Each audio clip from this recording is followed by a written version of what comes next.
The first heresy I smelled was in the oil. It had been poured incorrectly, 7 drops too many, the wrong liturgical vector. I knelt before the purity node regardless, its altar plate corroded to blistered bronze beneath my gauntlets.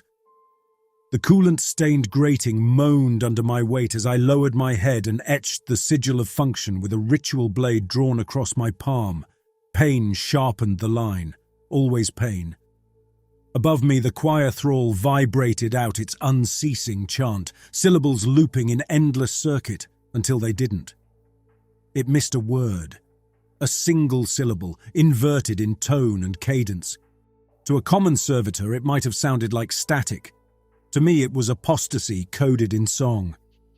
I stood slowly, hand dripping blood onto the floor's prayer gutters. The hymn resumed too quickly, like a prisoner correcting his posture under a warden's gaze. But I had heard the shift.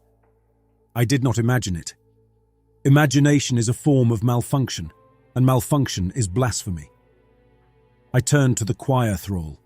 It was vat-grown, skin like parchment, arms fused into its thorax, lips sewn open to allow only resonance. A medallion of prime function lore was bolted into its chest, a disc of cracked ceramic inscribed with a doctrinal citation from the Lex Ordo Mechanarum. Obedience echoes eternity, Article 18, Verse 2, Subclause 3. It sang with a mouth that had never spoken its own name. None of them did. I checked the rune seals at its spine. They were intact. But heresy does not always begin in the body. The corridor behind me trembled with the footfalls of heavier armor, a hiss of pneumatics, the sound of someone too large for silence. Orm Val emerged from the incense mist like a rusted statue come to life. His bastion expiatory plate groaned with every motion, a relic of a bygone era fused to his flesh in punishment for heretical doubt. He was one of the penitent battalions, disgraced iron sanctifiers, bound into eternal servitude through armor that could not be removed, only buried. Orm did not speak at first. He only looked at the choir thrall and then to me, visor flickering behind twin slits of oxidized brass. "You heard it," he said, voice processed through a cracked vox grill. "I heard deviation," I replied. "That is sufficient." "Shall I end the chant?" "No," I said. "The error corrects itself. For now." He nodded, slowly, as if dragging the gesture from some forgotten part of his humanity. Behind him came sub-sanctifier Dren Voln, lean and immaculate in his armor, boots untouched by the filth that coated the grates. His purity seal trailed behind him like a priest's lash, and his voice struck like sharpened liturgy. "If the hymn glitched, it must be purged," Dren said, eyes narrowed. "All deviations carry vector potential. It could spread." "I decide the thresholds," I said, turning fully. "This unit remains under observation. No execution." He bristled but offered no dissent. Yet. Dren Voln had been promoted young. His brain still ran hot with untempered zeal, the kind that thinks obedience is its own armor. That kind breaks, or worse, it reports. "We proceed to Shrine Vault 3C, I ordered. "There is an incident file. Vindicator rights reportedly misaligned with Lex Ordo maintenance subroutines." Orm began to move without question. Dren lingered a moment before falling into step behind me, his voice rising above the hum of his vox seal. "I have reviewed their logs. They omit entire hymn cycles. Some conduct silence during rites. Silence, sanctifier." We descended. The inner causeways of the Canon Ascendant were neither straight nor sane. Once a generational ark, the vessel had long since become a floating temple tomb, converted over centuries into a shrine ship. Its halls followed sacred geometrics, not efficiency. Walls met at sharp, deliberate slants. Angles chosen not for efficiency, but to mimic sacred geometries meant to disorient the unworthy. Floor panels rose and sank to create ritual stutter steps, enforcing humility through forced misstep. I knew these corridors like scars. The brass was worn to bone beneath my feet. We passed penitent Brute Gar Voss chained in his square. Still breathing, still weeping, still begging to be killed. Orm looked at him without comment. Dren did not look at all. We entered the vault of scriptural mechanics, a chamber where maintenance rights and minor corrections were stored across stacked databanks older than any living officer. I paused before the threshold and made the sign of entry. 3 strikes across the breastplate, 1 for each function pillar: faith, correction, continuity. Then I stepped inside. The vault stank of old oils and burnt incense resin. A servitor scribe hung limp from its harness, neck cables twitching. Behind it, a lumen pillar flashed with erratic white codes, recording the logs of the Ashbourne vindicators who had last accessed the terminal. I approached the bank and inserted my sanctified sigil key into the interface. The data uncoiled like a wounded prayer. Their rights were present. Dren was right. They omitted the 3rd and 5th harmonic. But the logs included something far more damning. A prime function was repaired through direct action, with unsanctioned tools. The record showed clean energy flow, seamless function. The function worked. The vindicators had fixed it without faith. Dren's voice came hard behind me. "This is doctrinal breach." "No," I said. "This is violation of tradition, not yet heresy. The line is not wide." "No," I said. "It is not." And yet it had been crossed. Cleanly, without corruption, without consequence. That was the real heresy. That it worked. I stood there too long. That was when Orm spoke again. "Sometimes," he said, "faith does not burn away the rust. It hides it." I turned. He met my eyes through his vox mask, unflinching. Dren made a sound of disgust. "This is why he is penitent." "No," I said. "He is penitent because someone else rewrote the rights and did not tell him, and he obeyed the wrong version." I looked down at the sigil etched into my gauntlet. 217 purge marks, each a name burned into iron for someone I'd condemned in the name of the Lex Ordo. How many of those verses had changed between the blood and the flame? I closed the vault, logged the observation, filed it under Conditional Inquiry 03, the lowest possible threshold. Dren would report that. Let him. My eyes lingered on the broken servitor scribe. It had begun humming, a melody I did not know, older than the Lex. I turned away. "Come," I said. "We must speak with Archivist Major Sen Tavor." Orm grunted, the sound low and tired. Dren fell into place beside me. Above us the hymn resumed, but it no longer sounded like faith. It sounded like memory bleeding through a sealed wound. The archivist's antechamber smelled of petrified wax and flayed insulation. Both were sacred scents. It had once been an observatory before the vaults were built. Tall, hexagonal, ringed with broken light channels that had once caught solar rays from the outer hull. Now, those conduits filtered only the ship's distant fires. Rust sparks from auto-forges, reactor flickers glimpsed through sanctum shielding. The phosphor trails of purification burned too bright to stare at directly. Nothing natural remained. Nothing but dust. I waited before the threshold, hands clasped behind my back. There was no door, only a ritual emitter, a thin vertical line of black steel bolted into the archway. It whispered corrupted scripture when no one touched it. When I reached for it, it fell silent. That was its permission. I entered.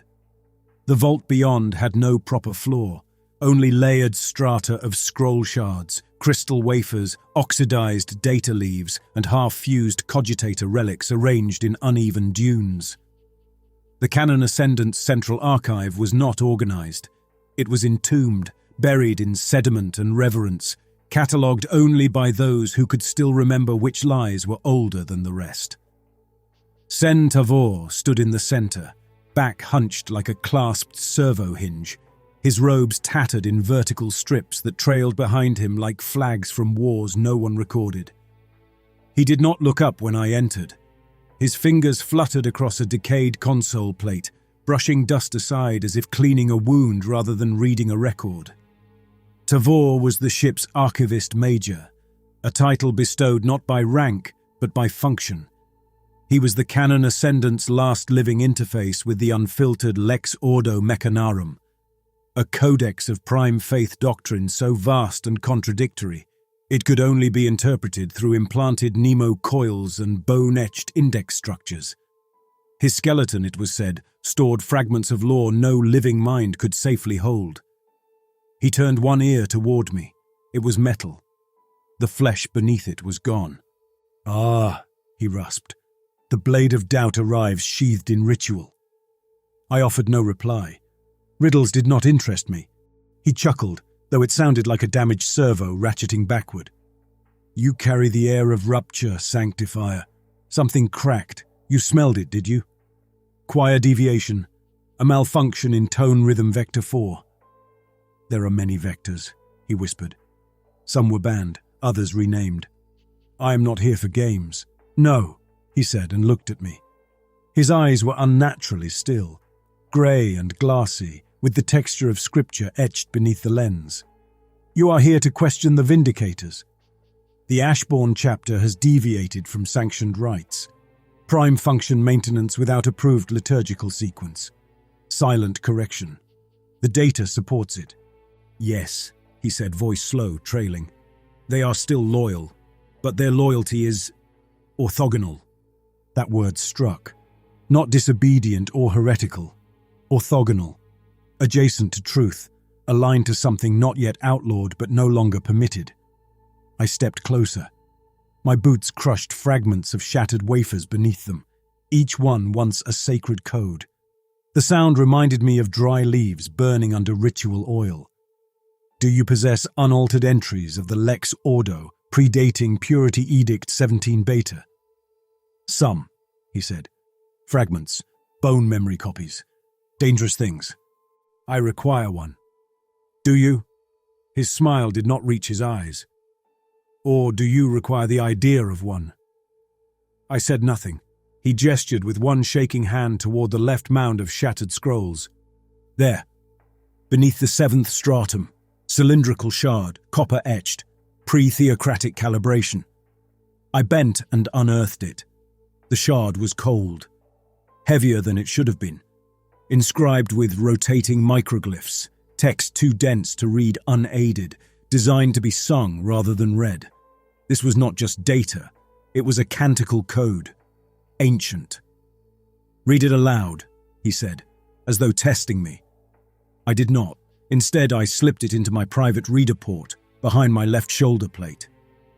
A neural flicker passed through me as the reader activated. What came through was not blasphemy. It was clarity. To correct is to preserve. To preserve is to adapt. Rigid systems calcify. Truth breathes. I withdrew the shard. "This doesn't match Writ 2111, I said, or the revised Codex Functionary. Tavor nodded, slow and brittle. "Because that version came 2 centuries after what you're holding." "Then that version," I said, "is a lie." "No," he said. "It is newer." I stared at him. My mind passed the implications faster than I could suppress them. Each code I enforced, each line of law I had carved into the flesh of others. It had replaced something else, something older, maybe something truer. "I have executed men for less than this." "Yes," Tavor said, "and so did I, until I began remembering verses I had never read." He stepped toward me. The dust shifted in waves around his feet. "Sanctifier," he said, "did you know the Lex Ordo once contained an allowance for innovation? That loyalty to the prime function was not submission but mutual accord. That faith was not blind. That is not the Lex." "It was." I looked down at the shard. Behind me I heard Orm Val's footfall. Just one. He had entered, silently. His presence was heavy. He said nothing. I turned to Tavor once more. "What would you have me do?" He smiled again, crooked and tired. "I would have you remember what was lost. That is all I have ever tried to do." He turned away then, returning to his scraps, his memory, his decayed cathedral of forgotten truths. Outside the vault, Dren waited, hands folded tight. "You were gone too long," he said. "Your absence is now noted. I was retrieving doctrine, I said. It required verification. He said nothing more, but I saw him mark something in his internal log, a twitch of the eye, a shift of his jaw, small signs. We returned to the causeways.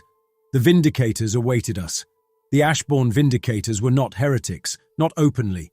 They still bore the sigils of the prime function. They still offered fealty to the throne code. But their rites were spare. Where others sang, they bowed. Where others oiled, they cleaned. Where others recited, they worked. I observed one kneeling before a damaged conduit, adjusting its logic path manually. His hands moved with precision. No chants, no incense. But the system realigned, cleaner than any I had seen restored through full ritual. Do you know what this means? Dren asked me later, in private. Yes, I said. They function without faith. No, I corrected. They function with understanding. He recoiled, as if I had spat in the mouth of a shrine. They must be cleansed. Not yet. He stared at me. You are hesitating. Yes, that is heresy. No, I said, voice cold. It is caution. We punish deviation. We do not destroy what we do not yet understand. Dren did not speak again. Later that day, I stood alone in my quarters, armor peeled halfway down my frame, ritual scars exposed to the cold. I traced each one in sequence. They responded to my touch, augmetic memory lines humming as they registered the presence of active code. I had been cut open, etched, blessed, and sealed to embody the Lex Ordo Mechanarum, the sacred law of the prime faith, written into flesh, soldered into thought. But which version? I took the shard from its casing. I didn't play it, I only looked. Then without thinking, I tapped it once against my palm, a sound like judgment without a voice. No song, no prayer, only metal against flesh. A new question had been born, and I feared I already knew its answer. The killing order arrived sealed in brass. I found it affixed to my quarter's outer threshold, pressed into the slot reserved for communion scrolls. That was no accident. I broke the wax with a prayer etched into my breath and unrolled the thin slate by hand. It trembled as I read it, the tremor of sanctioned betrayal. Notice of internal review, sanctifier tras, cador, documented deviation patterns filed under doctrinal hesitation class 3. Immediate observation authorized. If deviation persists, termination may proceed without formal rite. No name was attached to the order. That was procedure. The Lex Ordo Mechanarum, our codex of divine function, permitted summary judgment against those suspected of compromising the prime faith's structural integrity, especially among its enforcers. I memorized the phrasing and fed the slate into my incinerator basin. It dissolved in less than 3 seconds, leaving behind only a thin trace of sanctified ash. I pressed 2 fingers into the residue, then to the center of my brow. A false benediction for a real threat. I already knew who had filed the report. Dren Voln had been reciting from writ code too often, not for reaffirmation, but to remind me. He had watched me hesitate too long in the vaults, seen me linger in the Vindicator's corridors, logged the hours I spent questioning rites rather than enforcing them. That was enough. A sanctifier is not permitted self-reflection. To pause is to permit decay. To question is to infect. The Lex Ordo makes no allowance for internal contradiction. Its precision is its divinity, and I, its blade, had trembled. I resealed my armor piece by piece, each plate a weight returned to its function. Each click of the servo lock sounded heavier than it had the cycle before. Orm Val waited for me beyond the hall junction. He said nothing. He rarely did unless silence itself became too much to bear, but as I passed him, he fell into step beside me, his enormous shadow stretching long across the mosaic floors. Floors once inlaid with devotional metalwork, now dulled to a matte smear of footfall and centuries of oil ash. "Did they send it?" he asked, his voice pitched just loud enough to be mistaken for a groan of armor. I nodded once. "No rights, no witnesses," he said. "They believe I will die quietly." "No," he replied. "They believe you'll burn alone." Quiet or not, the fire's coming. We descended through the deck of contrition, where wall niches once held confession servitors, long since decommissioned. I remembered kneeling in one when I was still learning the auditory filters, the implants designed to detect heresy patterns in devotional tones. I'd confessed my first doubt into a grill connected to a half-sentient machine that bled incense instead of oil. The servitor had blessed me with a mild neural purge. I remembered the taste of singed ozone in my sinuses afterward, and the relief, the clean, ordered silence of obedience. That silence no longer came. We were en route to an abandoned reliquary vault used by the Ashbourne Vindicators before their integration with the Canon Ascendant. It had been listed as sealed, disused, but recent energy draws marked in Tavor's index indicated otherwise. Unauthorized presence, movement, reclamation of forgotten artifacts. As we neared, I keyed in my override sigil. The gate, thick, triangular with a red-stained purity glyph bolted at its center, groaned open, revealing a chamber not dusty or dead, but woken. Candles. Not electric lumen strips, not prescribed oil lamps, but simple wax. Hundreds of them, arranged in spirals around open data tablets. The room was warm. That alone was enough to unsettle. Warmth was not sacred. Warmth meant heat leakage, deviation from calibrated temperature purity. A vindicator stood at the central dais, bare-headed, stripped to his armored waist. His face was calm, young, scarred, eyes clear. He turned as I entered, saluted not with the Codex 3 palm cross, but a hand to heart. "Sanctifier Trass," he said. "I hoped it would be you." I approached. "You are aware your actions constitute unsanctioned ritual study?" "Yes," he said without apology. "But I also know the Codex once required this kind of study. Before it was redacted. Before the Lex was bound in iron and left to rust." I looked down at the nearest tablet. It displayed an ancient schema, half text, half tonal graph. It showed variant hymn structures, tuned to machine resonance frequencies, long abandoned by current doctrine. I recognized none of them, but the machine beside it, a relic pulse engine from the pre-theocracy era, hummed in response to the rhythm etched on the page. Responsive, stable, functional. "This is blasphemy," Dren would have said. But Dren wasn't here. "Why show me this?" I asked. "Because you're the only sanctifier who hesitates before he condemns," he said. "Because hesitation means you're still human." I should have struck him then. I had drawn Judgment's Echo, the relic maul I carried not just as a weapon, but as a right gavel, capable of ending both men and records in a single blow. But I did not lift it. Instead, I asked, "What do you want from me?" He walked to the engine and laid a hand upon it. "I want you to remember what the Lex was before it was purified, before it was reduced, before it was weaponized." Behind me, I heard Orm move. "Sanctifier," he said, voice low. "We are already outside the Ritz perimeter." "I know." "Then choose quickly." I looked at the man before me. His face held no fear, only resolve. I remembered his name now. Varric, Data Lancer 3rd. Commendation for discipline, formerly attached to Mechanist Right Cohort Sigma. Vanished during a restructuring purge 2 cycles ago. Assumed penitent or dead. Instead, he had survived, and he had remembered. I left without a word.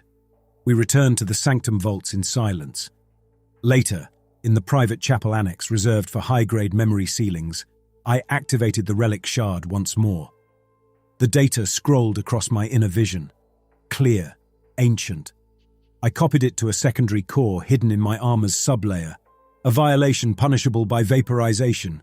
I did it anyway. When I turned to leave, I found Dren already standing at the threshold. His posture was perfect. His armor gleamed. His expression was a mask of quiet betrayal. He said nothing. He didn't have to. We both knew what came next. The Lex Ordo would not save me. Not the code I had enforced, nor the faith I had bled to uphold. I had stepped beyond both. All that remained was the truth, and the faith no longer recognized it. The tribunal was already assembled when I entered the chapel of reprimand. 3 purity banners hung above the raised dais, each one soaked with generations of penitents' blood, some real, most symbolic. The cloth had long since stiffened into brittle sheets, faded to a colour somewhere between dried rust and charred bone. At their base stood the Purity Council, 7 figures in full-plate formal armour, gilded and ceremonial, their visors shut, vox systems muted. They watched, but said nothing. That was protocol. The chapel was shaped like a hammerhead, 2 wings for witnesses, 1 central nave for the accused. The floor was inlaid with consecrated iron panelling, each segment etched with fragments of the Lex Ordo Mechanarum in decreasing font size, arranged in spiraling bands that, when viewed from above, resembled a doctrinal labyrinth. Each step toward the center was a walk deeper into Scripture. Drenvoln stood at the apex of that maze, waiting for me. His spear was grounded. Certainty, a compact execution weapon used only in formal acts of doctrinal purging, gleamed with newly sanctified oils. His armor was pristine. He had polished it for this. I walked toward him slowly, each footstep echoing against the chapel's curved walls. My own armor bore no ornament. I had not shined it. The blood in its seams was mine. "Sanctifier Cador Trass," Dren said, his voice flat and formal. "You stand summoned under Revision Decree 12.6, Clause 3, on charges of willful deviation from prime function doctrine, failure to report known heresy, and unlawful possession of modified scripture." I gave him no reply. Orm Val entered behind me. No one had summoned him, but he came anyway, silent as always, the chains binding his bastion expiatory plate clinking like a distant toll.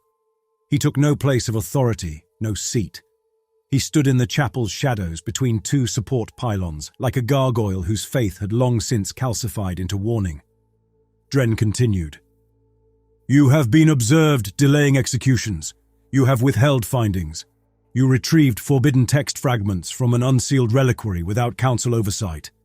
You failed to report tonal heresy in a purity choir. These are not allegations, these are recorded facts." "I did all of that," I said. A pause. Even Dren's breathing hitched behind his vox filter. "In accordance with the Lex Ordo Mechanarum, I demand the right of function trial," I said. That stopped them. Function trials were rare, ritual interrogations wherein an accused sanctifier was permitted to demonstrate their continued alignment with prime function ideals, not through testimony or confession, but through action. They were symbolic, almost theatrical, meant to reaffirm faith, not to test it. But I was invoking it differently. "I submit myself to judgment," I said. "But the judgment is not mine alone to bear." From within my chest plate, I withdrew the shard. The original verse, pre-theocracy, pre-doctrinal layering, the unfiltered lex. I held it aloft. "The heresy is not within me," I said. "It is within the foundation.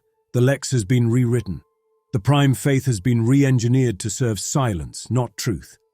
I bring proof. I bring clarity." The council remained still. Dren did not.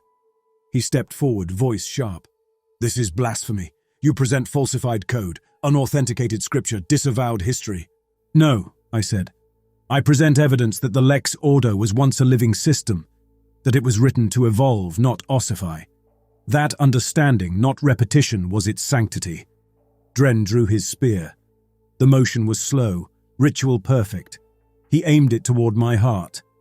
"Then by that same code," he said, "you stand as enemy to the faith. Function must be preserved. You are malfunction incarnate." Behind him, the council members finally moved. One lifted a hand, open palm, downward. An order, commence. I braced. Dren struck first.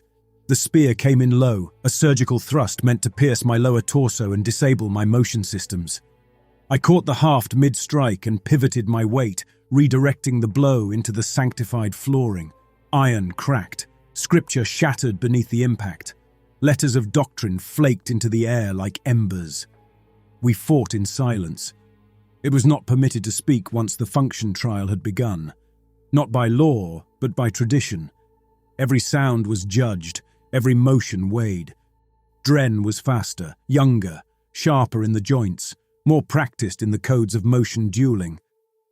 But I was heavier, anchored, built for judgment, not correction. Where he flowed, I endured. He landed the next strike across my pauldron, splintering the glyph of order etched into the plating. I felt the augmetic feedback spike across my nerves, then dull. My left arm lost partial movement. He came in for the second thrust. I let him. I absorbed it with my full weight, catching the spear just beneath the chest plate. It drove in 2 inches, maybe 3. Enough to be fatal in most men, but my organs had long since been repositioned. I took the hit and locked my right arm around his neck joint, wrenching him forward, dropping my head low and driving it up beneath his chin.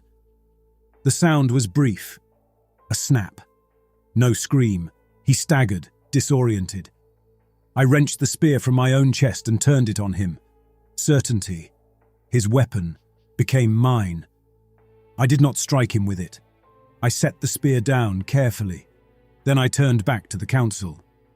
"There is no heresy in hesitation," I said, breaking tradition. "There is only doubt, and doubt is the first signal of malfunction." They said nothing. Protocol demanded they either condemn or accept. Instead, alarms began to sound across the chapel. "Choir thrall vox corruption detected, signal interference, scripture relay error in subdeck hymncast chambers." They came one after another, warnings from every part of the canon ascendant's doctrinal infrastructure. The Purity Choir had begun to broadcast corrupted tones. Vox networks chanted verses that contradicted themselves. Some initiates began to scream. Others dropped to their knees in preemptive penance. Centaur had released the archive. I turned back to Dren. He had recovered. He was on one knee, helm removed. His face bled from the nose, the eyes, but his expression was not hate. It was grief. "You were the one I believed in," he said, voice quiet, raw. "You moved like truth." "I moved like the lie we were given," I said, "and that lie rusts." He lunged, more a plea than an attack, and I caught him as he fell. Not as an enemy, not anymore. I lowered him to the floor and closed his eyes with one hand. Then I rose. Orm Val stepped forward from the shadows. He looked at the council, looked at me, then spoke. "Function is broken," he said, "and the only thing left to do with broken things." He did not finish the sentence. He turned and began walking toward the archive core, toward the ship's deepest memory stacks, toward the place where the Lex Ordo could still be rewritten or erased. And I followed. The archive core was buried 30 levels beneath the sacred spine of the canon ascendant, past the hymncast chambers, through sealed doctrinal passageways lit only by retinal-triggered lumen slits, each one activating with a short delay, as if reluctant to reveal what lay ahead. No one was meant to enter this deep except for the archivist major or sanctioned Lex incarnates, flesh-bound custodians who had undergone full cranial scripture binding, their thoughts overwritten with rote verse until no memory remained but law. The last Lex incarnate had been immolated 40 standard cycles ago, a purification rite, ritual irony. Now it was only Orm Val and I. He moved with slow certainty, the servo joints of his bastion expiatory plate grinding in time with each step. The armor was meant to serve as a tomb, not a suit. Every step it took was a contradiction, its original pilot long since punished, its current occupant living under borrowed guilt. Ahead, the vault gate stood open. I expected it to be sealed, reinforced, guarded by purity wards or sacred glyphs keyed to ecclesiastical blood marks. But the gate, 4 meters thick, inlaid with ceremonial gold veins and high veritas oath sigils, had been drawn back, opened from within. Centaur waited inside. He stood before the core itself, a monolith of obsidian alloy threaded with semi-organic conduit, its surface etched with verse so fine it could only be read by light differential, not touch. It had no screen, no interface. One communed with it through thought, or through surrender. Tavor did not turn to look at us. His hands were clasped behind his back, and his breath came in short, wet intervals. The sound reminded me of a damaged ventilation loop, one that hadn't failed yet, but soon would. "I have begun the unlocking," he said. "I no longer remember the cost." I approached him slowly. "What did you do?" I asked. "What I have always done," he whispered. "I remembered, and then I forgot. And then I remembered again. Truth is recursive, Sanctifier. It returns when it is needed, but never as it was." Orm Val approached, expression unreadable behind the grim faceplate of his armor. "The choirs have gone silent," he said. "Some are screaming verse that contradicts itself. Some only scream." Tavor finally turned. His eyes were glassy, wet with tears or something worse. "Good," he said. "Then the rot has surfaced. Now it may be scraped away." I moved past him to the core. It stood twice my height, and its surface shimmered in the low lumen glow. A single port extended from the base, barely wider than a finger, ancient, unlabeled. I knew what it was. So did Tavor. I withdrew the shard, the uncorrupted Lex fragment, from its casing. It vibrated slightly in my grip. It was not a weapon, it was a key. "You understand what happens if you do this," Tavor said. "The Lex Ordo Mechanarum is not doctrine, it is memory, structured, weighted memory. Insert the wrong one and it forgets all the others." I held the shard up. It shimmered with etched microtext in concentric circles, verse written for no voice. Doctrine meant only to be known. "Then let it forget," I said. "Let it begin again." I inserted the shard. There was no explosion, no fanfare of system reboot or mass purging. The core simply accepted the shard and then went quiet, utterly, terrifyingly still. For several heartbeats, I thought it had died. Then the scripture began to rewrite. Words changed beneath the surface, reordered themselves. Subroutines collapsed and folded. Canonical cycles rewound and recompiled. The Lex was becoming something new, or something ancient, something that had not been permitted to exist for centuries. Orm took a knee beside the core. His hands trembled slightly. "I remember this feeling," he said, "from before I was sealed, right before the order came to burn the memory vaults." I looked down at him. "This time we do not burn them," I said. But I was wrong. Alarms began to sound across the shrine ship. The Lex had been altered. That, in itself, triggered the archive purge protocol. A command embedded so deep it could not be countermanded by anyone still alive. Flame retort emitters unfolded from the upper walls. Gas jets hissed open from hidden seams in the floor. Fire, cleansing fire. Orm looked up at me, tired, resolute. "You have to go," he said. "Take what you've seen. Take what's left. Make them remember." "There's time," I said, though even I could hear the lie in my voice. He was already disengaging the core's housing, revealing the ignition nodes beneath. "You did your part, Cador Trass," he said. "Let me do mine." I hesitated only a moment.